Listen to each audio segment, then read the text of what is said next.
Welcome to Wellness Radio with Dr. Jeanette-Gallagher as your host.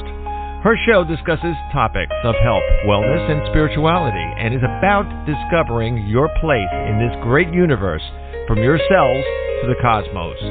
Along with her guest, in casual conversation, she strives to ask the difficult questions that may be holding you back from a vibrant life, and shares new ideas that may inspire you to make a change in your life that you only can see in your dreams. And now, here is Dr. Jeanette-Gallagher. Good evening, everyone, and welcome to Wellness Radio. This is Dr. Jeanette-Gallagher, and it's a pleasure to have you with us here this evening. We are now on the precipice of this new year, and everyone is looking for something that can make their life better, trim down the fat, clean out their closets, and make everything just a joyous ride into this new year, 2023. Seems like we've all got some stuff we need to shake off behind us. We need to say, I don't want to go there anymore. It feels heavy, cumbersome. It's weighing me down. It doesn't soothe my soul. It doesn't nourish my heart and my body, and it really doesn't feel good. What we're talking about is we are now on the precipice of awareness. 2023, let's put that banner on your desk, write it. We are in the year of awareness. Awareness is all about opening up with new eyes, clearing the filters, wiping off your glasses, and start moving things around. When we can move things around, we can start to see how everything is energy. We are able to bring in really good foods that feel good when you're cutting them up, or they feel good when you're buying them in the store, or they feel good when you're eating them. Also, too, the thoughts that go in our minds. Oh, that doesn't sound good. That conversation is a little bit off. Perhaps I can just sit in silence, let it pass through. Maybe I just need to find some different people to be able to navigate this world with. All of these things are the different, I would say, kind of moments in time we are going to now have this year. And it is going to make a great change coming up because we will see ourselves so differently in just a few months. And won't that be so exciting? What it is not is a New Year's checklist of all these things you're going to do to be able to make it perfect, to make it right, or to fix it. What we're talking about is how can you live from the moment in time where you eat and you breathe and you engage with others happily and in the moment and be in the present time. Today my guest is Denise Stegall. Her book is Healthy Living, Happy Life, a practical path to finding a healthy lifestyle that works for you. Denise, thank you so much for joining us today. It's a pleasure to have you with us. Thank you for having me, Dr. Jeanette. I really appreciate the time. So glad to have you to talk about this today. And, many people are saying, well, what is healthy? And they write it down. They find all the books and the podcasts, and they say, this is my checklist. And then they follow it along and find it doesn't work. Do you think perhaps we need to step back and say, what is really working for me? What doesn't work for me? And start there? Absolutely. I think what's happened in the past is all of us follow a diet or a specific person, and we believe what works for one person should work for us too. But in reality, it doesn't. What works for one person doesn't work for everybody. And so it really is important to step back and say, yes, what works for me? What doesn't? And what are the things that I can do moving forward to get to that healthy, happy life that I want to live, that healthful lifestyle, without it being stressful, but really in line with who you are and what your core values are. I think also, too, we have to go back to the beginning. It's also about acceptance. Accept yourself, who you are, what you're about in this moment in time, without any corrections, without any changes, without any gurus, or without any templates, whatever. Just accept yourself today and you say, you know what? I'm good. I got this. I'm happy in this moment in time, and just hold on to that. Once you can do that, and you have that moment in that second every single day, I always say you can liken it to stringing along a set of pearls. And as you do that, when you start feeling that you are happy, you have got this, and you are good just as you are today, everything else that comes along that shows up will be in your best interest, perhaps. I absolutely agree with that. It is about acceptance and awareness. And you mentioned, following the gurus. I tend to tell people, truthfully, you are your own best guru because you know what works for you. Even if you don't realize it at the time, it is about awareness and acceptance of who you are and where you are. For example, when you're 30, you can do a lot more than when you're 50 and 60, whether it's exercise or the foods that you eat. As your body changes, you need to change and accept where you are today, as you said. Yeah, it's definitely, when you say that, it hit a nail on the head for me because I'm almost 70 and, boy, every day, sometimes I get up and I'll say, man, I'd just love to go jogging today. And I look at the sneakers in the closet and I pick them up and I might bring them out and I'll say, my back will say, and just how do you think you're going to be able to tie those shoes? And it's sort of like, well, I don't think we're going jogging today. But I can also take that memory in that moment and still transition it into having a happy moment in time and being okay with self because I'm engaging with the memory. I'm feeling the essence of going outside. I'm feeling the ground beneath my feet. I'm moving around just even in my chair or just maybe standing out on the patio. So I think the idea is that what is true happiness, and is it always this action or this token that you have to jump in and wear like a cloak? Perhaps maybe it's just a memory, a moment, an emotion, a feeling, a sense. Perhaps? I think it's all of those things you just said, yes. Being in the moment and just feeling. So right now I am in Marco Island, Florida, and it's a beautiful sunny day. I went out this morning and just felt the breeze on my face.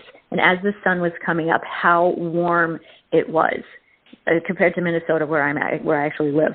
And that moment, as the sun came up, absolutely made me happy. I think we're always searching for happiness. And again, it's always right in front of you. It's within you. Yes, there are things that we think make us happy, a bigger house, a better job, a new relationship, whatever. You can pick anything. And yes, those things do add to our happiness, but truly it really comes from within. All of those external factors can make happiness, can increase your happiness, but if you're not happy with who you are and where you are, all of those things will never be enough. Right, because all they are is just experiences that you're jumping into to capture a feeling that you have a memory of. I mean, that's a super important sentence right there, because what happens is we really navigate our lives to say, well, I want this, I want that, I want that. Mm-hmm. And then when you go get it or do it, some people will say, well, it didn't have the right oomph. Mm-hmm. It wasn't right, this, that, or the other. And then they're dissing it again when what they were seeking was not the experience. They were seeking something deeper. And when you're seeking that something deeper, that's truly, it doesn't even have the word happiness on it. It has the word peace. It has the word calm. It has the word soul and spirit. It has the word inner self. It's a different kind of context of words that you're really connecting with. And then, happiness, we always think of as laugh and joyful and light and playful and blah, blah, blah, and smiling, when in essence, peace, sometimes you could be in peace but still be in, a number 10 on the pain scale. But you're still at peace. Mm-hmm. So I think sometimes the difference is are we going to run to escape that which we are, or are we going to continue to be in denial of who or what we are? Because that happens a lot, with nourishing, with our foods, with our diet, what we're doing with exercise and stuff. You see people exercising like crazy to get the perfect body because they want to be ... whatever that is. Or you see people eating and they're like, well, I need to do this because ... whatever that is. So in essence, are we not asking ourselves in the year 2023, What is the core self about? And then we can learn how to navigate going forward. Absolutely. And truly, that's why the subtitle of my book is called A Practical Path to Finding a Healthy Lifestyle That Works for You. Because we are all individuals. We all have our own likes, dislikes, loves, desires, and they're very personal, very individualized. And so all of these pieces that we talk about, relationship, eating food, or all the diets that people try to follow, it's very superficial. Mm-hmm. Again, looking at somebody, they have the perfect body, or they eat this particular way and they look great, they look healthy, whatever healthy means to each person, because even that is something very different. What healthy means, a healthy lifestyle means to me, could be very different, have a different meaning that to you. Yeah. It's truly about when people are starting to say, well, I need to be better. And I think that's a very important word in this conversation, about healthy living, happy life is better. So are we saying that we are broken, we are defeated, we are wrong in this spot, and we need to be better? And then what is the better going to get us? Sometimes people will say, it will get us more friends. It will have people look at us better. We will be able to, we won't be sick anymore. We won't feel old anymore. We won't feel cast out, or whatever it might be. But in essence, is it perhaps maybe a trigger to have those words and those thoughts and those feelings to be able to get you to say, hey, maybe there is something different. So, okay, fantastic. Go on that crazy diet. And when you get to the end of it, tell me what it was all about. And you might come to a different answer. You might come to, I accept who I am. Or, hey, I was really too much on that junk food. Or, hey, you know what? I might not like this diet and it didn't work for me, but there are some pieces of it that I can take going forward. So are we not saying, too, no matter what experience you have, jump into the template, go to the guru, go talk to whatever, and just come back and say, what pieces can you work with that are now working for you? Maybe that might be something to look at, how we can turn over stones, so to speak. Do you think? Absolutely, I do. And that's truly why I wrote my book, because there are all of these gurus out there. There's a ton of people on social media who you can follow. But truly, it has to be something that each piece of it has to be something that works for you. Like you mentioned, in a diet. And I don't love the word diet, but we choose we choose, as women we do, we're on different diets. And what I do for my business, I believe that I need to try everything before I can say to a client, this is what I experienced and why I like or disliked it, before, at least for a short period of time, so I can really, so they can really feel confident when I'm saying, okay, you can try this. It has to be sustainable. If you're going to do it forever, just know what you're getting into, but also accept the things that work for you, and the pieces that don't, just let them go. If it doesn't work, it's fine. Then it's not part of who you are or who you're supposed to be. I think we're always looking at others thinking, oh, I need to be like that. And we kind of push our happiness off, or that healthy, happy lifestyle off, until we get someplace, as you mentioned earlier. So I do believe that every experience has a positive and maybe a negative. And to really ignore not ignore the negatives, but accept the negative and take the positive and move forward with those. Right. I also, too, think that there are so many variables out there. When we talk about food and nourishment, it's about what your body is also welcoming in, not just what your mind or your thoughts or your wants or your needs are welcoming in. I think back to several instances in my past, and there was one, I was doing a vegetarian diet at the time and blah, blah, blah, and it was a place where I was struggling to find the fresh food because there wasn't really any, and I ended up with I could not touch my legs or my arms. The skin was hurting. Blood pressure cuffs couldn't put on. And hey, I'm in the healthcare profession for 6 decades now. I should know this stuff. And I'm going, what is going on? What's going on? All of a sudden, I ran a B12, and it was like, oh, my gosh, it's in the toilet. And I'm going, no, that's not possible. You know what I mean? But it was just perhaps, it wasn't that I made a mistake with the diet. It was perhaps saying my body said, we need more than something else, and you're not getting it to us. And that's it. And I can think of another time where I was doing raw foods like really constantly because I was in a good area and there was a lot of raw foods there, and I really wasn't interested in cooking, and it was kind of like whatever. So, but it also, too, had a great effect because then I got sick. And in Chinese medicine, the illness I had was a very wind cold. And raw foods are cold foods. And it was like I was doubling down and making my situation worse. Where I needed to be doing was warm foods, cooked, mild foods. So I think the idea is that when we feel a desire for something, I almost say, hold it in your hand and ask it. Say, is this really going to help me? Is this really something that my body really wants? And if it does, fantastic. There's even times where I can say that it was like, dude, you need sugar today. And it was like a whole week of like entire sugar. That was it, all week.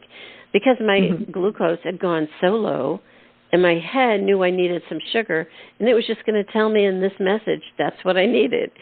And I took it, and I did it, and it pulled me out of that space and time.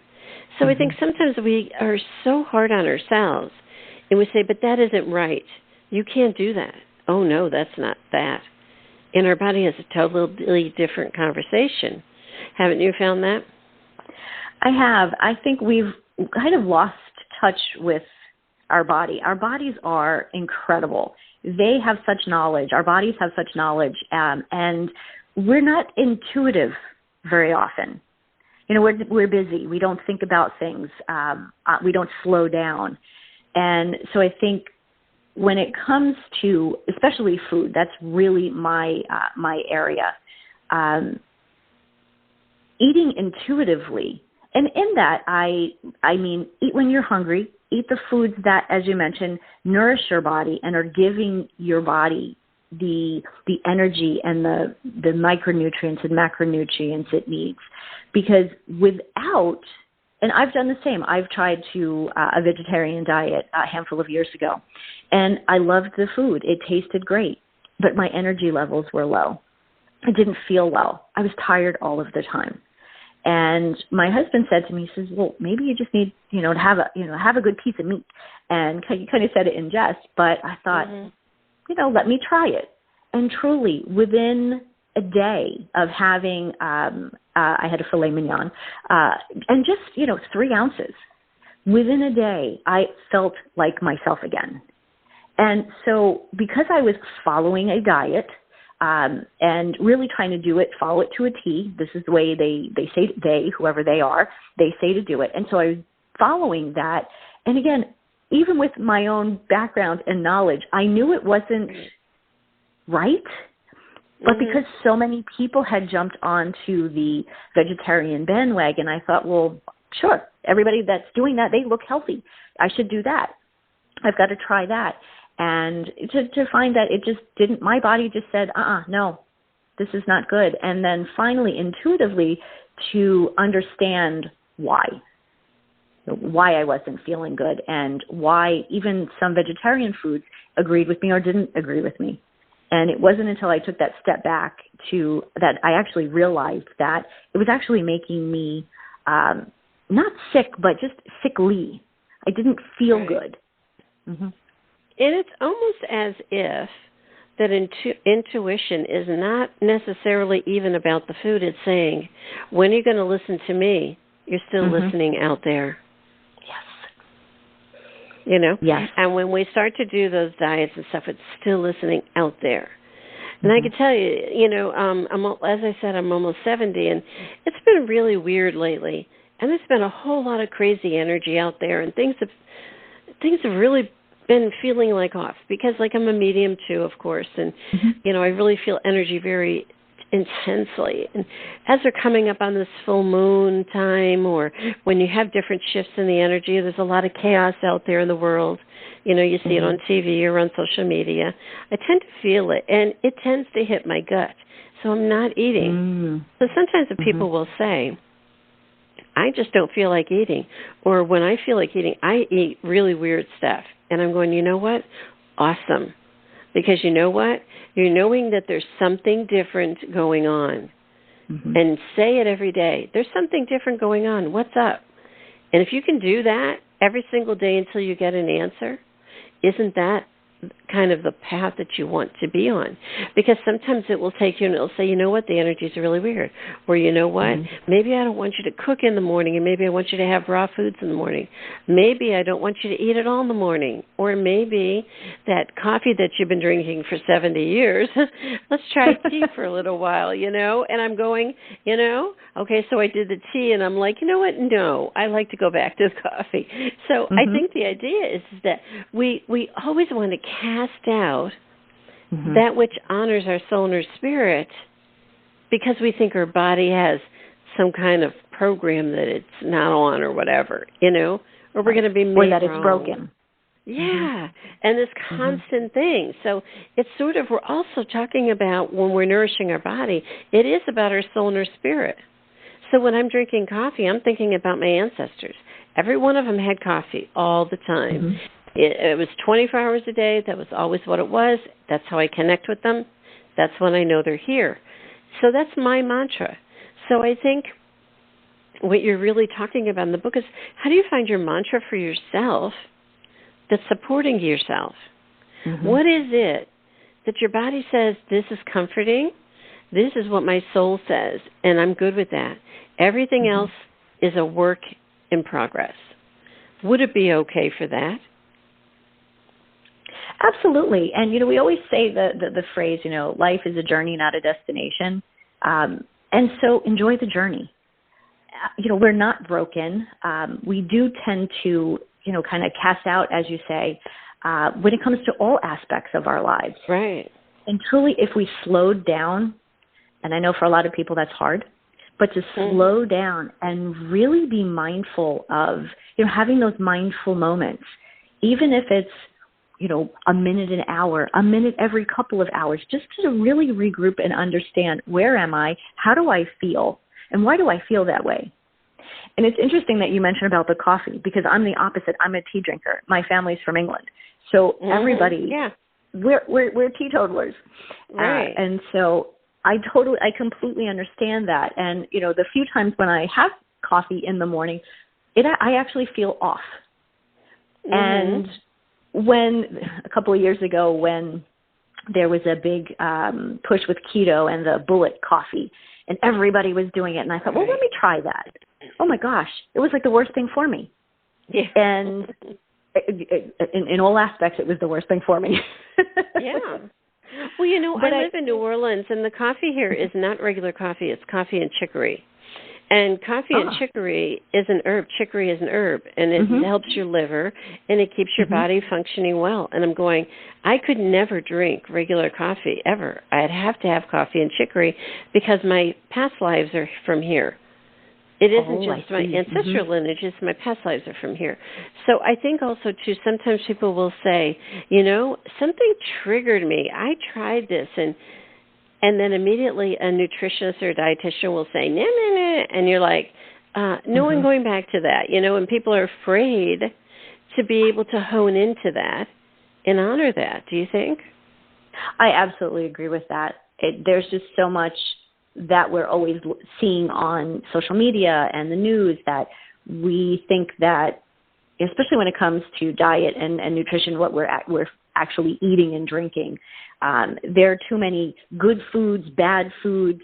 Right. People are labeled, those foods are labeled good or bad. And realistically, it depends on the person. Yeah. It really does. And that intuition of knowing, what you enjoy, and what works for you. You know, it's interesting because I was ordering a supplement at one time, and it was blue-green algae. And since I am so sensitive to energy, I said to the guy, I said, well, you have powder and you have capsules. Can you tell me the process of getting it into the capsules? Do you send it out? Is there another manufacturer? Blah, blah, blah. Like, how many hands did it touch to get to the capsule? And he says, well, actually, we send it out, and it gets into the capsules. And he said, he said, what are you looking for? I said, I'm looking for the light quotient. And this is truly important, what you're talking about in your book, too. The light quotient of food is the energy, the chlorophyll, the life-giving force of that food, or botanical, herb, whatever it might be, even water. And that's what's nourishing our body. It's not the stuff. It's the light quotient. So we have to find that. So he had said, you know, you can energize it yourself, get the powder, and just put it in the capsules and energize it. And I went, awesome, good, that's what I'm going to do. Because if we look at it sometimes, you know, have you ever had someone put down food in front of you and you go, all of a sudden your stomach just drops to the floor? It's like there's no light quotient there. There's nothing that's feeding you, you know. Or sometimes I'll put a plate down in front of you, and it'll be like one of these new age dishes, really healthy, and it'll have some flowers on it and microgreens, and it's dancing and blah, blah, blah, blah, blah, and you're going, oh, that's awesome. It feels so good. But you're going, you know what? I'm not going to eat that. You know? I'm just not going to. I usually take a picture of it. Yeah, that's what I'm saying. It's sort of like, it's great. Like, I love microgreens, don't get me wrong. But, you know, flowers and stuff in a dish, I'm not into that. But we can feel the energy of it. That's the difference. So if we can find the energy of food and know that our body needs that source energy, then we're good to go. Absolutely. Because if you ever walk down you'll walk down an aisle and you'll pass by what you need, and do you ever get to the register and you say, you know, I don't even know what I came in here for, you know, but this is what I picked up. It's because you picked up what was guiding you at that time. So can we be attuned to that? I think we can. And I think when I walk around the supermarkets, I think people are doing just the opposite. They're just putting stuff in their cart. Maybe they're shopping when they're hungry. That's always a no-no. So I absolutely agree with you. We can walk around the supermarket. Again, but I think this takes a little bit of thought, a little bit of intuition, and patience. That when you walk around the store and you're picking things up, that when you pick it up, you're doing it for a reason. Like you're either inclined to do so, or if you have, I'm one of these people, I shop with a list because I know what I'm going to prepare, what meals I'm going to prepare. But there are times when I'll pick something random up, and to be quite honest, I never really know why. Yeah. Until I get it home, and then it becomes something special. Yeah, I can't do a list because when I do a list, it's sort of like, to me, it's the present, you know, like you're preparing, that's the future thing. But since I live in the present, that it's already in the past for me. So it's sort of like I make the list. Okay, well, I already, in my thoughts, had that meal already, and it's gone, and now I don't want it anymore. So I think sometimes the idea, you know, we have to also to remember, when we look at food, it's only a memory. That's all it is. It's nothing else. And people are saying, what are you talking about? There's no way that's not true. It is. It's only a memory. Your stomach does not have the memory. When you put it in there, you're saying, oh, my stomach would love that. Baloney. It's your brain that's doing it. You're leaving your brain up to the driving force. You know what I mean? So, absolutely. Of course, the brain gut access. Yeah, we got it, but still, it's still your brain that's making you do it because you're doing it. But it's only doing it from a memory, because when you pick up that box of Cheetos or a bag of Cheetos in the store, your mind says, I have a memory of what it tastes like. I have a memory that I enjoyed it. I have a memory of when I ate it before, and I'm going to create a new memory of me eating it now. So all you're doing is stringing all those together to keep the same memory in place. Right, and to enjoy the experience. It's interesting that you said the Cheetos, because I just mentioned that the other day to someone. When I was young, that was something we rarely had stuff like that in our house. But when we did, it was like, especially when you're a kid, wow, this is so good. And we just eat the whole bag, like in one or two sittings, because it was so good. And my sister and I actually laugh about that now, because we think, because neither of us really eat that now. But we still have that, as you say, we have that memory, and sometimes the memory is, wait, you ate more than your half. Right. Yeah, we were always allowed like 5 potato chips. I'll never forget it. She would get, my mother would get one bag, and at that time it was a small bag of potato chips, and there was 5 of us in the family. So everybody got 5 potato chips, and that was it, And I always remember I'd look in the bag to make sure I got the ones that were fully round. In other words, I didn't want to get a half a piece of one, right? Because then that would count as one. So I would always look for the bigger one. It was so strange. But you know what I think also, too? If we can recognize it's a memory, if we could say, can I breathe that memory in, like hold the bag in your hands, think about yourself smelling it and everything, might you put it back on the shelf? Because I can distinctly remember it was probably about 15 years ago. There was no kids around. That was the last year they were out, blah, blah, blah, and it was Christmas time, and I said I was going to make Christmas cookies. So I went to the store, and I had recipes in my hand, and I was making like 10 different kinds or whatever, a big basket full of stuff to make it. And then I was singing the songs, listening in the grocery store, blah, blah, blah, how you get stuck in that ambiance. And all of a sudden, I stopped for a minute in the middle of the store, and I just stopped, and I was just breathing in the moment. I picked up my hands off the basket, and I left, because I had the moment that I wanted. And I didn't need to have all of that other stuff. So are we able to see that story and reproduce it for more times to say, maybe that's a way out of this space and time that we want to make a change? I would say yes. Yes, absolutely we can. We absolutely can. And it is about, again, one, just stopping and kind of being in the moment, experiencing the memory, as you say. And at that point, and it's so funny that as you started talking about that, I was thinking about myself in Christmas cookies. I'm not a baker, and there's one cookie that I know how to make, just one type. And for years, I loved making them. I really did. I enjoyed making them, and I would send them to my sister and my niece and my nephew and my mom, and they were so happy when they got them, and they gobbled them up. Right. And now I think about it, and I still love that memory. I love that I used to do that, and they used to really appreciate it. But we're all in a different place in our lives now. And as much as that was fun then, it's not so fun now to physically do it. But I really appreciate the memory. Right. But also, too, what you got is that they remembered you. We always talk about gifts. Gift is not the material thing. The gift is that when I pull out that sweater, I think of you. So it's, again, absolutely, a memory. That's all that is. It's just about the memory. I just thought when you were saying we were talking about the Cheetos, you know how they say the bags are getting smaller and food's getting smaller and blah, blah, blah. And one time someone had posted on social media, they said, my goodness, if it gets much smaller, we're going to have scratch and sniff. And I said, wouldn't that be interesting if they had that on the outside of the bag, how to smell the Cheetos that are inside the bag? Do you think that if people did the process that I just outlined, you and I are talking about, would they actually bring the Cheetos home? I would Probably bet no. not. I would bet no. Probably not. Yes, because they would have that experience, and that would really create a shift.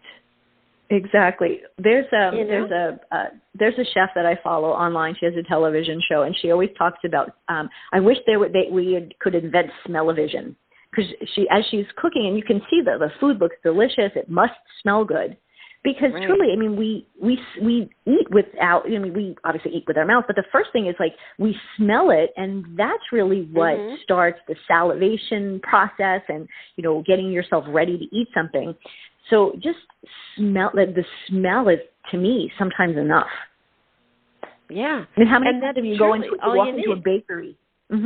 Walk into a bakery and it's so sticky sweet with the sugar and everything that I would say 9 out of 10 times I walk out of the bakery empty-handed because I'm like, okay, everything's a little bit too much for me.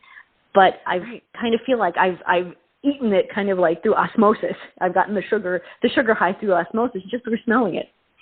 Right, because you got the energy of it, and that was it. Right. And it created the memory, it locked it in, and now you're on. Yeah. If we're living in the present moment, we don't need to keep carrying it on in the future. I can't tell you how many times I've gone to the store or even the farmer's market, and, oh, this is great, bring it all home. And it's sort of like, well, okay, now I'm already done with that memory, and I don't even eat it. And my husband said, what the heck? You just bought all of that food, and I said, well, look at it. It's already decayed. Because we all know when you pick food, people say, let's leave it to ripen on the counter. There's no such thing as ripen. Once you pick it off of its nurturing force, it's dying. Let's be real. You know, there's no such thing.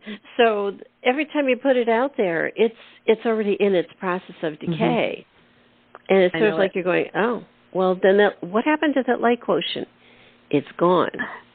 So when we talk about foods that are cooked or microwaved or put in even these new air fryers or whatever, or this high temperature, blah, blah, blah, all of that has totally zeroed out the light quotient. It's gone. So the answer is, let's talk as we close out, how do we actually choose something? And I say by the light quotient. What is the first tip that you would say to someone on how to choose something to eat? I tell people to focus on eating real foods, veggies, fruits, whole grains, beans and legumes, and lean meats and fatty fish. I focus on those real foods or whole foods, as people will say, because they're the ones that will nourish your body the most. And in my experience, I focus on the nutrition piece. What is this going to do for your body? Now, obviously, some people have food sensitivities or allergies, and by focusing on the real foods, they can find out a lot quicker what those problems are to alleviate any challenges that they may have, tummy issues, whatever it may be. Because what happens, I think, when we just buy anything and everything and eat whatever is put in front of us, we lose that inability to understand how this one food might affect us positively or negatively. And so by focusing on real foods, you just eliminate a lot of the questions out there, like what food bothers me, what doesn't, and what do I enjoy? I think simple foods, eating foods as simply as possible is also something I recommend. As you mentioned, you can cook it, you can fry it, you can do all sorts of things. But I think minimally processed foods, obviously some meat, it's probably smart to cook the meat. But I think it doesn't need to have all of the sauce and all of the stuff that we tend to cover our foods with. I think we mask the flavor of our foods. And so with real foods, when you focus on them and eat real foods on a regular basis, you really can tell the difference. A carrot is very sweet. A strawberry is incredibly sweet, especially in season. And that's another thing, of course. Try to eat foods that are in season. Now, living in Minnesota, in the middle of the winter, there's not much that grows up there. Right. We do have a place that grows the hydroponic tomatoes, and they're okay, but they really don't have the same nutrition as a tomato that is grown in season. Right, because so that is a little bit more difficult depending on where you live in the country or around the world. But then if we focus more, again, on those whole foods, those real foods, we're doing the best we can for our bodies. Also, too, Denise, you're talking about eating in season and where you live. That's a huge difference. If you're in Florida, There's a lot of things that come out then. I mean, I live here in New Orleans. Right now, it's really big on a lot of fruits and vegetables. Right now, our citrus, and lemons and limes, and there's a lot of the tomatoes, the Creole tomatoes are coming out. Strawberries will be starting soon, in about maybe a month. So things here are in season for here. But where you live is how you should be eating for where you live. Because if you're in a cold climate, you shouldn't be eating salads every single day because, just as I shared before, in Chinese medicine, traditional Chinese medicine, that's another cold thing. You're living in a cold climate, you're going to get a cold. I mean, let's look at it. So if you're looking at roots, the things that grow in like potatoes and sweet potatoes and all those other dense foods, they're cooked a little bit and they have a different kind of quotient that keeps you nurtured so that you don't have those issues. So I think it's kind of bridging the thing of social media, what people are saying, oh, you have to do this no matter where you live. And it's sort of like, well, no, not really. Right. Because you are not. You're actually causing yourself issues down the road. You'll end up, with health illnesses that are off the wall, and you're going, where did that come from? Well, sometimes that's, a good place to start is to look at what am I eating, where am I living, where am I normally from, and that's the difference. So those healthy foods, really, it depends on the individual, where you are, who, what your body composition is. I'm a big fan of, in the wintertime, soups and stews. They're warming, they're nurturing. And I think that's one of the reasons we eat food. Obviously, we need food to survive, but it's really to nurture ourselves, our bodies, our souls. It's they call it comfort food for a reason. It does, when it's cold, you want to have something nice and warm that's going to, literally warm you from the inside out. Yeah. It's totally about being able to say what works for me and how can I adapt what is out there to be able to nourish body, mind, and soul.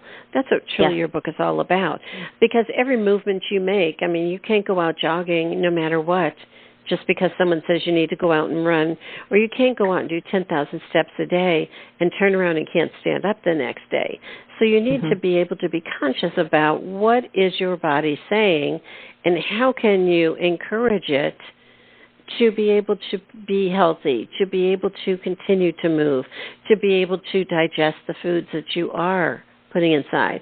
So acceptance of who you are, where you are, but also acceptance and allowing things in. That's truly what we've talked about today, don't you think? I would agree. And it's those small steps, and it does start with awareness. Yeah.